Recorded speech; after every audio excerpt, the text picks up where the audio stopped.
Good afternoon to all of you.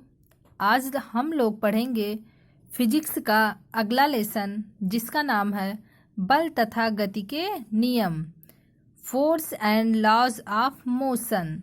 तो सबसे पहला गति, तो आप जानते हैं गति क्या होता है, इसके नियम जो होते हैं आपको बाद में समझाए जाएंगे।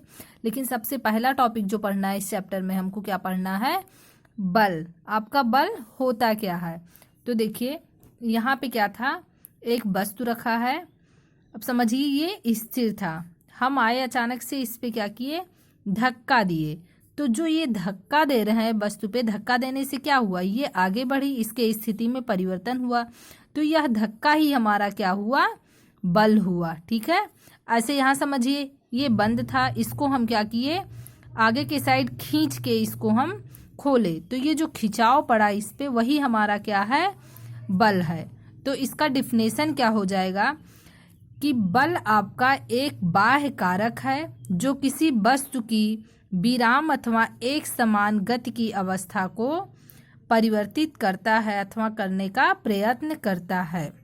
देखिए आपका ये हो गया बल का डिफिनेशन। यहाँ पे आप ये भी लिख सकते हैं कि बल जो है एक धक्का या खिंचाव है। ठीक है, क्योंकि आगे आपने देखा कि धक्का दिए तब वस्तु आगे बढ़ा, खींचे तब वो खुला।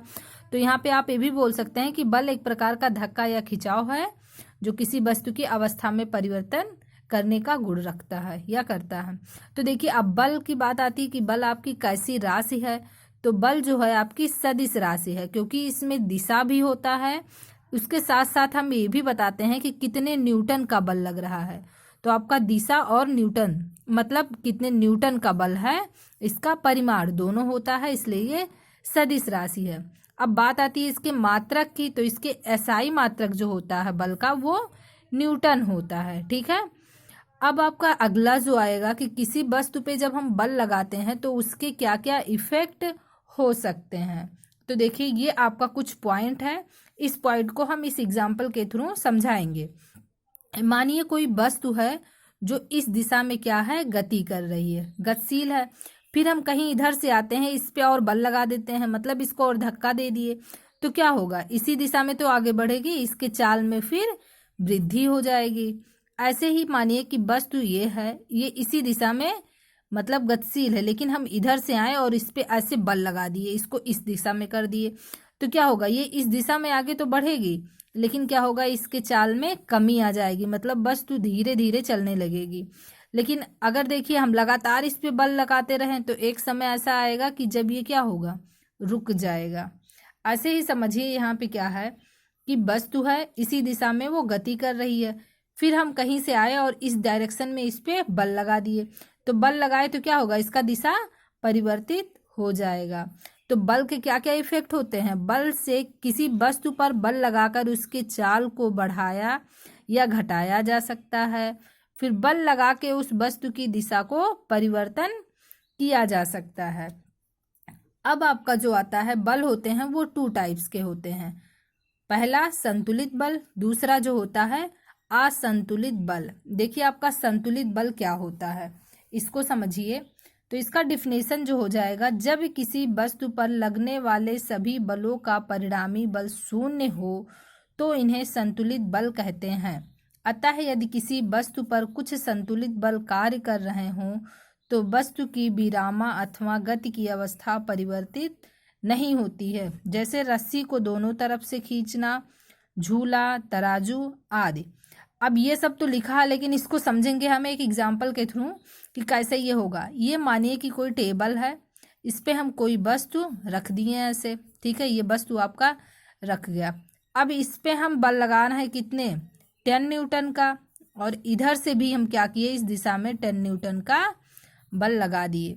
तो क्वेश्चन में क्या कह रहा है कि परिणामी इसका कितना हो, शून्य हो, किसका, संतुलित बल का। तो परिणामी कैसे निकालते हैं, डिफरेंस करके। 10 न्यूटन में से जब 10 न्यूटन को माइनस करेंगे तो आपका 0 तो आ गया। तो यहाँ पे परिणामी शून्य का मतलब तो आपको समझ में आ गया होगा।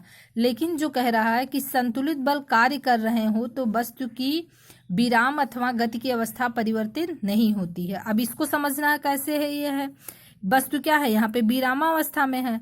संतुलित बल, हम इधर से जितना बल लगा रहे हैं उधर से ही इतना बल लगाएंगे तो क्या होगा, वस्तु परिवर्तित होगी? नहीं होगी, वो जिस जगह पे है उसी जगह पे रुकी रहेगी।